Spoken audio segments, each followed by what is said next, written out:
মাত্রই দুইটা আইন এখানে পাশ করা হলো। আমরা জানি যে সরকার দল এখানে সংখ্যাগরিষ্ঠ, তারা যেভাবে চাইবেন সেভাবে আইন পাশ হবে, সেটাই এখানকার ফ্লোরে মানে এখানে হাউজের বাস্তবতা।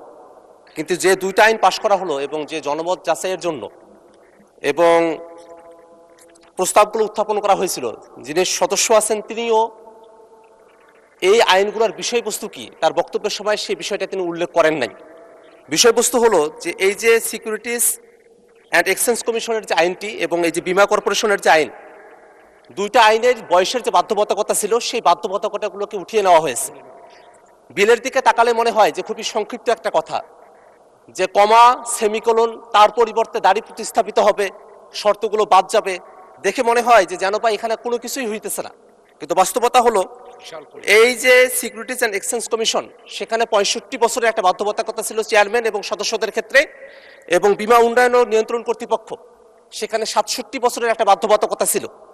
বিষয়টি হলো মাননীয় অর্থমন্ত্রী তার বক্তব্যে বলেছেন যে যোগ্য লোক নিয়ে আসা দরকার, দক্ষ লোক নিয়ে আসা দরকার, এই কারণে বয়সের বাধ্যবাধকতা তারা উঠিয়ে দিচ্ছেন। প্রশ্নটা হলো যে এটা কি কোনো ব্যক্তিকে মাথায় রেখে এটা করা হচ্ছে নাকি একটা পলিসিকে মাথায় রেখে এটা করা হচ্ছে?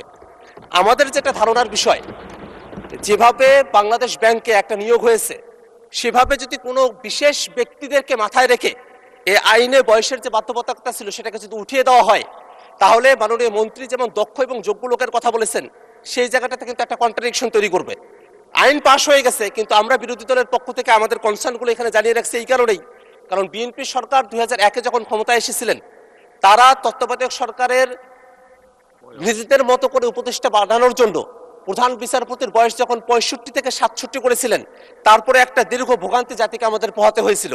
সে জায়গাটাতে এই যে শেয়ার মার্কেটের মতো একটা জায়গায় নিজেদের মতো করে লোক বসানো হবে, এই চিন্তাতেই যদি বয়সের বাধ্যবাধকতা একেবারে উঠিয়ে দেওয়া হয়, সেখানে বয়সের আর কোনো বাড়ি রাখা হলো না, বীমা কর্পোরেশনের ক্ষেত্রে কোনো বাড়ি রাখা হলো না। এগুলো কিন্তু আর্থিক প্রতিষ্ঠান, দেশের অর্থ সম্পদগুলো যদি এখান থেকে লুটপাটের মতো কোনো পরিবেশ ভবিষ্যতে তৈরি হয়, তার জন্য কিন্তু সরকার দলকে দায়ী থাকতে হবে। মাননীয় স্পিকার, আমরা আমাদের এই কনসার্নটা জানিয়ে রাখলাম। আমরা চাইবো যে সরকার যেভাবে বলেছেন সৎ এবং যোগ্য লোক, দক্ষ লোক, সেই কি পরিমাণ সৎ এবং যোগ্য এবং দক্ষ লোককে সেই প্রতিষ্ঠানগুলোতে সামনে নিয়োগ দেওয়া হবে, আইন তো পাশ করা হয়েছে, সেটা দেখার অপেক্ষায় জাতীয় অপেক্ষা করছে। মাননীয় স্পিকার, আপনাকে ধন্যবাদ। ধন্যবাদ মাননীয় সদস্য, কনসার্নটা এক্সপ্রেস করার সুযোগ পেয়েছেন, অসংখ্য ধন্যবাদ।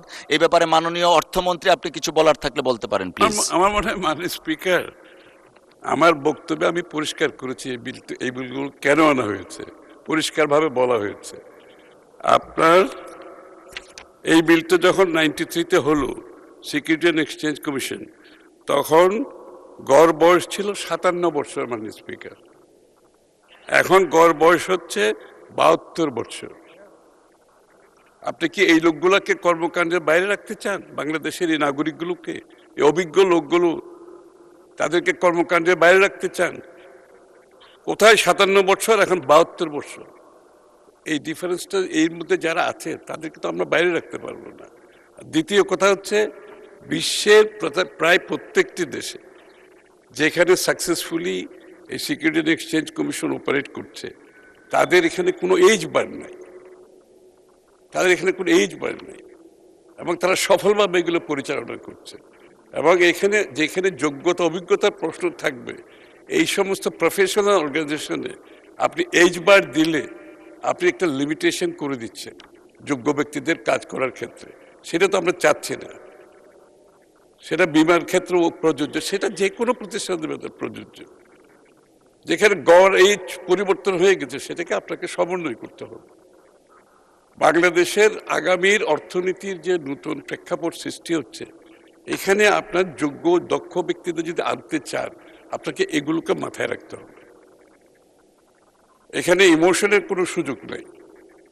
This is a professional job, এবং একটা ইকোনমিকে প্রফেশনালি চালাতে গেলে এই পরিবর্তন আনতে হবে বাংলাদেশে। ধন্যবাদ মাননীয় স্পিকার। ধন্যবাদ মাননীয় সদস্য।